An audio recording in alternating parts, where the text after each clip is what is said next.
Welcome back to University Speaks, the show by students for students. I'm Devin Verissimo. And I'm Vanessa Lauren. Devin, we've made it another month into the semester. I can't believe it. Can you? No, honestly, April's here already, and the time goes by fast, and yet it doesn't go by fast enough. What's your favorite thing about April? Taxes. Yeah, no, not taxes. I love the start of spring. Like out here in Vegas, it's quick to go from cold to warm, but it's beautiful. What's your favorite part? It's got to be baseball season. April 1st, opening day. It's going to be a good one this year. And that, and I'm also grateful to be one of the lucky ones that gets a tax refund. Oh, so you filed already? I did, but for those who have not filed just yet, don't worry. The IRS has extended the deadline to May 7th, so you have plenty of time to file. If you have filed and are waiting for a refund, you can track it on the IRS website under Where is my refund? Earth Day takes place this month, and if you are not as lucky as Devin and I about getting a refund, you can still celebrate with something fun and free. The Marjorie Barrick Museum of Art is hosting a Future Relics Artifacts exhibit all throughout April. Reservations are required and can be made on their events page. It's great to see so many more in-person events happening around campus. One event that has a lot of students excited is the spring commencement ceremony. Over the break, President Whitfield announced that he has, quote, asked university staff to begin preparing for a traditional in-person commencement ceremony this spring, end quote. He went on to say that there will be two ceremonies for 2021 graduates on May 14th and 15th at 8 a.m. and one ceremony for the 2020 graduates at May 14th at 6:30 p.m. Each graduate is allowed to bring 4 guests, masks must be worn, and social distancing will be required. The event will be streamed live for those who cannot attend. That's such exciting news for so many people. It was nice to see that announcement from the president. The placement auditions for those seeking a Bachelor of Fine Arts degree in Performance and Choreography are happening in the HFA building on April 30th. Anyone considering a major in ballet, modern dance, or jazz is encouraged to attend, and for more info can email dance@unlv.edu. Keeping up with the theme of in-person events happening on campus, the UNLV's Got Talent show is happening at the Student Union Theater April 29th from 7 to 10 p.m. Admission is free, and those who attend can decide who gets the $500 scholarship. That's going to be cool. I'm excited for all these in-person events. Devin, it's going to be nice to see people come back to campus and see the campus come alive again. Are you excited? Oh, definitely. I'm glad to see people get back to what they're used to and what they're comfortable with. And thankfully, while we return to those activities, we have the campus police department here to ensure our safety at all times. University Speaks reporter Lena Atut was able to look more into what their department does. As students start to return to campus, it is important that they stay safe. Recently, there has been some car burglaries on campus, so I spoke with Lieutenant Paul Velez from the University Police Department to learn more about campus safety. Though only a small percentage of students are back on campus, there are still on-campus crimes happening. UNLV Campus Police is a community-based police service that is offered to the university and is available all day, every day. Yeah, so we had identified a crime pattern, a trend, which was somebody breaking into or pulling open door handles. When cars are left open, they go around pulling the handles. And he gained access to a number of vehicles on campus and was removing property. So once we identified that trend, we sent out an alert to the campus. Our detective squad was able to positively identify the individual. We sent out the picture and the identity of the suspect. So if anybody did see him on campus or in the area, they can contact us so we can make the arrest. A lot of students drive to campus, and it is important to stay vigilant with your belongings. Locking your car, hiding your belongings, and staying focused can make a difference. Be aware. Be aware of what's going on around you. Be aware of who's around you. Don't keep your head buried in your phone. Don't, just not pay attention to who's around you. Make sure, keep track of where your stuff are. Don't leave items behind that you can't account for. We always stress to download the Rebel Safe app. That's a really good tool. If you do need a response from us and you don't have our direct line into our dispatch center, you can use the app to call us and we'll come and respond also. As in-person events start to come back to UNLV, It is paramount that students and staff stay observant to protect themselves and those around them. Be sure to download the Rebel Safe app and follow University Police's social media at UPD South, and stay safe, Rebels. Thanks for that info, Lena. I actually already downloaded the Rebel Safe app a while ago, and it totally caught me off guard the other day when an alert went off. I was at work. What was the alert for? It was a test, but I'm glad that it works, and I wasn't expecting it. It kind of distracted me for a bit, but it was good to get it. Where did you get the alert? Where were you? No, actually, I guess you got it through an email. I was at campus a little early the other day, and I decided to hang out in a little spot that I found that's really quiet, especially before a hectic day. Oh, where is this quiet spot? I'll show you after the show, so hopefully people don't steal my spot just yet. But there are a couple other spots that I like to hang out with around campus that I will tell you about. You know, the courtyard above Greenspun, always really nice. The alumni amphitheater right outside the student union. And then one of the top floors of the library. If you get lucky, you get a spot with a nice view, and that's always one of my favorites. What about you? Oh man, those are good ones. Hidden gems for me would be the balcony at the hospitality building. It's not really hidden, but it's a great spot to hang out. The grass area over by the theater building, like next to the subway. I think it's called like Sidewalk Cafe technically, but I love that area. And then probably one of my favorite spots, similar to your last one, is the track inside the rec center. If you go up there at night, you can see the whole strip is completely lit up. I don't run or anything, but I'll go up there, I'll hang out. It's pretty cool. That sounds pretty chill. If you have a hidden gem you'd like to share with us, either on campus or off, send us a picture or tag us in a post at UNIV Speaks, UNLV. We'd love to see it. Campus safety is just one of the many resources UNLV has to offer, as Lena mentioned. Not only is student safety important, but so is student health. One of the ways this is done is through the UNLV food pantry. And if you think the food pantry is just a tiny room full of canned food, you would be a tiny bit wrong.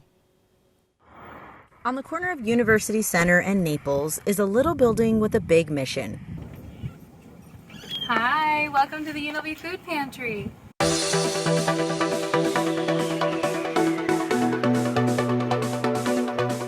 My name is Mackenzie Mayer, and I am the food pantry coordinator. I'd like more students and staff to know that this is actually a resource that's free, whether it be due to financial reasons, lack of access to safe or nutritious foods. Those are things that we can provide here on campus, and we're exclusive to UNLV students and staff. And what makes our pantry really unique is that we also have a nutrition focus. We promote nutrition assistance to those who may need education, learning about how to eat better on a budget, how to shift to healthier eating choices. We also have a SWAP system in place. SWAP stands for Supporting Wellness at Pantries. This is the chart which you'll be able to refer to learn what food group contains low, medium, and high levels of saturated fat, sodium, and sugar. And you'll be able to find in the aisles that we have our foods categorized by green, yellow, and red. What else can you find in the aisles? Well, pretty much anything. From fresh produce to grains to canned goods, the food pantry has it all. So we have a variety of proteins such as ground beef, turkey, we have chicken. They also have a sense of community because, as Mackenzie puts it, anyone could need this resource at any time for any reason. Food insecurity does not discriminate. Anybody could be affected by that, even if you have a full-time job, even if you're in school full-time. Please don't feel ashamed of using the pantry. Almost every day we're reminded of somebody of how much of an impact we're making on their lives. An impact that has doubled the number of students and faculty using the food pantry. I was able to speak with 2 of those students about their experience. The first time I went in there, I kind of had that little stigma in my mind. It's like, okay, it's gonna get a lot of canned food. I'll see what I can use. But it was literally like a grocery store. Like they have coolers and it's like fresh spinach, they have fresh raspberries, they have milks, everything. So it's literally like going to a grocery store and just picking what you want and not having to pay. And the people there, for me, they're very nice, all of them. For school to provide some type of service like this for students, it's really it's something nice. We have rent to pay and all these extra fees for school, so it really takes a weight off our shoulders for sure. There's nothing to feel ashamed about. is definitely something to feel privileged. Like you always hear your professors be like, oh, you guys pay so much for all these great resources in the library, you guys need to use them. Same with the food pantry. Are you both gonna miss the food pantry when you graduate? Definitely. Yeah, for That's sure. the only reason I'm staying at UNLV now. No, just kidding. The food pantry is open Mondays through Fridays and is located on University Center next to the softball field. Their services are available for all NSHE students and faculty. You can follow them at unlv.foodpantry for all the latest information on Instagram, or email them at food.pantry@unlv.edu. And be sure to keep an eye out for their new online ordering option launching soon, as well as nutrition classes coming this fall. That was really a fun interview, and those guys were right. The staff that works there is really nice. That looks pretty cool. You know what my favorite part of the video was? What? The puppy. Of course it was the puppy. Well, no dog food at the food pantry, but hey, you can save that money and you can go get fancy dog food if you want. Or you could spend it on this. The College of Fine Arts here at UNLV is set to induct some new members into its exclusive Hall of Fame, who will sit alongside previous inductees Siegfried and Roy, Danny Gans, and the Killers, and many more. The world's most famous comedic magician, the world's most famous prop comedian, an acclaimed critic and former UNLV professor, and a 5-time Golden Globe winning actress. What do they all have in common? Well, on Tuesday, April 13th, right here at the Valerie Pita Plaza, they will all be inducted into the UNLV College of Fine Arts Hall of Fame. The College of Fine Arts is very important to UNLV because it's a front-facing forward of the college, because we are a presenting college. So through our School of Music, our departments of dance, our visual art, Department of Art, our School of Architecture, and our Performing Arts Center as well, we present to the public, not only to the university, but to Las Vegas and the surrounding Southern Nevada community as a whole. Due to the COVID pandemic, our ceremony last year had to be postponed. Our 2020 inductees are cultural critic, acclaimed writer, historian Dave Hickey. Then we have comedic magician Matt King. We have Scott Carrot Top Thompson, who doesn't know Carrot Top, right? Everyone loves Carrot Top. And then for 2021, we're inducting Hollywood legend Anne Margaret, and we could not be more excited about that. It means a lot to us. We are thrilled to pieces. And I'll give you a little anecdote. If you're familiar with the film Viva Las Vegas, very famous movie. Well, there's an iconic scene where Anne Margaret's wearing this cute red sweater. She's dancing alongside Elvis Presley. That was filmed here on campus. That was filmed in what is now our Marjorie Barrick Museum of Art. At the time, it was our original gymnasium. So that's a very unique, beloved tie Anne Margaret has to UNLV. Anything entertainment related, if you are interested in it, we have it at the College of Fine Arts. Our performances, hopefully in the fall, will be open to the public once again. We'll be able to welcome audiences, fingers crossed. It's looking good so far. So yeah, so we'll see how it goes. Cocktails at 5:30 and the dinner and award ceremony start at 6 o'clock. Now all the tickets for the in-person event have been sold out, but you can still attend virtually with a $25 donation to the College of Fine Arts Student Scholarships. Now before we go, one inductee sent us a message on what it means to them to be honored. Hey everybody, first of all, what a great honor. Thank you so much for the honor of being inducted into Las Vegas' UNLV Hall of Fame. I've always loved the UNLV, just the idea of having a college in Las Vegas, right? How do you talk your parents into that? I want to go to college. Okay, where do you want to go? It's in Vegas. Really? You're going to go to college in Vegas? Well, God bless you if you go to UNLV. And again, thank you to everyone that inducted me into the Hall of Fame. And I think the best part of this is all this stuff. Look at this, all this crap. Like a garage sale. All that got me into the Hall of Fame. Well, I'm very honored and thank you so much, and hopefully we'll be here for a few more years. So, all right, we'll see you in the school. He would have a little fun with us on that, wouldn't he? But thank you so much for sending us that message. We really appreciate it. For University Speaks, I'm Devin Verissimo. Carrot Top is a great comedian, and his show is set to continue at the Luxor until 2025. You also have to love Matt King, whose rope trick is so good that even previous College of Fine Arts inductees, Penn and Teller, don't even know how he does it. And of course, Anne Margaret is a timeless star, and that will be an incredible evening that you do not want to miss. Be sure to visit the College of Fine Arts page on UNLV's website to register for the event. Carrot Top's so funny. Do you remember when we saw him? Oh yeah, definitely. You know, we got to hang out with him, and he showed us all the props he's making on for his new show. Yeah. No, we didn't hang out with him, but we did see him for a brief moment. About what, like a month ago? Yeah, I was like, look, it's Carrot Top. Yeah. And then we waved at him, and then he waved at us, and I mean, that's totally a Vegas thing. Yeah, we're totally friends. That was a good night. We'll have to go see his show. Haven't seen it yet. That looks like it's going to be fun. Now it's going again. Speaking of places that you've heard about where UNLV is going soon, Devin? Yeah, I mean, if you're talking about space, then yeah, I've totally heard that. University Speaks reporter Mia Nakamura has all the info on that upcoming expedition. UNLV is home to over 130 different organizations, but only one of them is trying to get into space. RebelSat is a space engineering program that is trying to send a satellite that is literally out of this world. RebelSat-1 is a name for UNLV's CubeSat, which is a small satellite that will eventually be sent into space by spring 2023. We've decided to kind of pursue a path where we would incorporate a project within the community to kind of give students an opportunity to work on aerospace-based projects. Since UNLV, for the undergraduate program, we don't have an aerospace program. RebelSat is not only an amazing program, but what they are trying to accomplish is new to UNLV. The entire purpose of RebelSat-1 is to perform an experiment with something called an aerospike thruster, an aerospike rocket engine. So right now I'm working on doing computational fluid dynamics on the actual thruster, kind of tweaking it to get the best efficiency and that kind of stuff. I know I said that CubeSats are small, but how small exactly are they? RebelSat-1 is a 3U CubeSat. That means it's 30 centimeters by 10 centimeters by 10 centimeters, so it's a fairly small structure. This specific type of configuration is because we were able to determine that this specific size worked out best for being able to make the project as affordable as we can, especially as college students.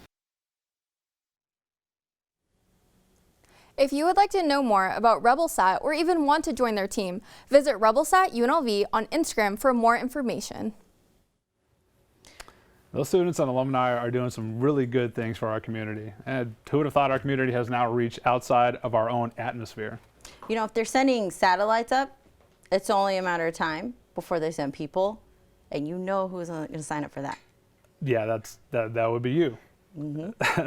And you know what? You've always said that, honestly. And did you know that there are actually a couple of smaller communities that are in town that are doing their best to make the differences in people's lives that are still on Earth? That's right. Anna met up with local businesses that have been helping the fitness fans out there on a whole new level. The start of spring means the start of new activities. Cycle Bar is one of the many places people can visit if you want to get in a quick 30-minute workout. So Cycle Bar is a high-intensity, low-impact, full-body workout. It is an indoor cycling experience that is available to nearly everyone. Their customers range from elite triathletes to 12-year-old boys and girls. They offer different classes to help each customer meet their fitness goals. So we offer a little bit more than your normal spin studio that you will see at your gym. The bikes are customized. They have a little computer in here so people can see their stats. Riders come in and they have their towels waiting for them. We have weights. It's a spin experience, but it's the next level. Customers return for the empowering instructors and the motivating environment. We went in and I did a 30-minute express ride with Taylor. And after I was like, oh my gosh, this is my favorite form of working out, so I love it so much. Many have come to fall in love with the ride and the uplifting environment that starts with the instructors. It was fantastic. Actually, it was April. She was the instructor. It was a really great class. I enjoyed it. I'm an experienced spinner. The pedals are designed for special shoes that customers check out before they ride. They help add control and stability to the rider's overall experience. It's as easy as clicking and going. The Cycle Bar community is tied to each other through their shared experiences. Our Cycle Bar community is extremely strong, but that's the main thing here is our community. So it is a family. You come in, you're with friends, you're amongst other peers, you know, people that are just encouraging and supportive, and you go through ups and downs, and seeing that and having that and feeling that, that's what sets us apart. UNLV students will receive a complimentary ride when they first sign up. For more information about classes, visit cyclebar.com and get ready for the ride of your life. Those workouts look pretty intense, but I think that we should give it a shot. Once again, you are correct. Yeah, I think we should definitely give it a shot. And I'll be honest, I haven't been on a spin bike in a minute. I haven't been on a spin bike for a minute, but we can try that and maybe some other things this spring. Well, we already know we're going to go see Carrot Top at the Luxor. Yes. And I say we also check out some pools that are opening up down on the boulevard. Yeah, that would be great. We will need to get a playlist probably to get hyped up for that. And I think Katora has some recommendations in mind to get the vibes right. Hey folks, and thanks for tuning in to check out some of my spring faves. I'm happy to be here with you again. I'm jumping right into what I've been binging lately on Netflix, Disney Plus, and HBO Max. We begin on trusty Netflix with Ginny and Georgia. After singer Taylor Swift brought this show into the international spotlight for less than stellar reasons, I decided that I needed to judge the show for myself, and after one episode, I was hooked. Ginny and Georgia is about the relationship between Ginny, a teen who's trying to navigate life as a biracial girl in a new predominantly white town, and her mother Georgia, a charming Southern belle with a past she keeps trying to run from. You'll find yourself disparaging one character, then taking their side in the same episode. And you could also find yourself caught in several love triangles. After you finish watching, let us know something. Are you Team Ginny or Team Georgia? Next, we'll take it to Disney Plus, where they've debuted the newest Disney princess in Raya and the Last Dragon. With rich world building and Disney's first Southeast Asian princess, Raya and the Last Dragon is the adventure that can be enjoyed by even the college student crowd. The heroine Raya goes on an epic quest in Kumandra to find Sisu, one of the last dragons that hasn't been seen in 500 years, in hopes to make things right in her world again. Raya is beautifully human with the warrior-like spirit that anyone can find within themselves, and the tenacity that we prefer to see in our Disney princesses post-1989. Finally, I'll bring the popcorn to HBO Max so you can dive into what I like about you. This is an oldie but a goodie that's recently found its new home on HBO Max after years of being on 0 streaming platforms. And just in time, I almost bought all 4 seasons at $20 each. Anyway, this classic is about sisters Val and Holly who live in New York together after their father moves away to Japan for work. It has the zany shenanigans of the Amanda Bynes some of us grew up on, cool older sister advice from Jenny Garth, in a city that never sleeps as its background, which makes it the perfect show to dive into for a hilariously good time. Now I'm going to give you some songs straight from my playlist. Let's take a step back in time on this first track, Leave the Door Open by Silk Sonic. In his much-anticipated return, R&B crooner Bruno Mars has partnered with Anderson .Paak to create the duo Silk Sonic. With a vintage 70s feel that Mars slipped to on his Mark Ronson collaboration with Uptown Funk and the familiar topic of love, this group reminds a lover that no matter what happens, the door will be left open, metaphorically and physically. Though both singers are already beloved, after that Grammys performance, it's obvious that Silk Sonic will have us all chillaxing this summer in our sunken living rooms. I can't help but speak on the Kali Uchis song Telepatia. For the past few weeks, this song has swept social media into a whirlwind of beautiful Spanish lyrics and swooning vocals of Colombian singer Kali Uchis. The music speaks for being far away from a lover, but being so in tune with them that you're telepathically connected, hence telepatia. Like me, you may not be a Spanish speaker, but don't be surprised when you find yourself saying, you know, I'm just a flight away. If you wanted, you could take a private plane. Finally, our favorite teen pop star is all grown up on Peaches. The third single from his latest album, Justice, no matter how time flows, Justin Bieber has managed to ride the tide and give us music that we can't help but sing along to. With the added vocals of Get You singer Daniel Caesar and the unmistakable baritone of New Kid on the Block Giveon, this tune has been added to the growing list of songs dedicated to model Hailey Bieber. I, myself, am impartial to Bieber's 2013 project Journals, but I can't help but deny that Peaches sounds like it's ripe for picking, just in time for summer. That's all I have for this episode. Let us know what's keeping you entertained these days, and I'll see you next time. Now back to Devin and Vanessa. Oh man, you know that if I could sing, I would totally sing like Bruno Mars. I'm a big fan of his already, and I already have that song downloaded. I know, you would totally be Bruno Mars. And actually, I remember we went karaoke one time, and you did Bruno Mars, and you got 100% perfect. So let's just let it be known, it is not for lack of knowing the words. It might be a little lack of talent. for Dan over here. I'm kidding, of course. But I love those recommendations, Katora, and I really want to see Raya and the Last Dragon, so I'm excited for that. I love a good Disney movie. I'm also really excited for You coming out on Netflix this month, so that'll be fun. Really appreciate those recommendations. And with that, we're going to end our show. And now some of those at home that are watching this and listening to this have some homework to catch up on about everything we talked about in this show. And I'm going to listen to Bruno Mars while I'm on my spin bike before we head out to Carrot Top at the Luxor. A lot to do. But first, you got to show me that hidden spot you found. Well, all right, maybe. Thanks for watching University Speaks. I'm Vanessa Lauren. And I'm Devin Verissimo.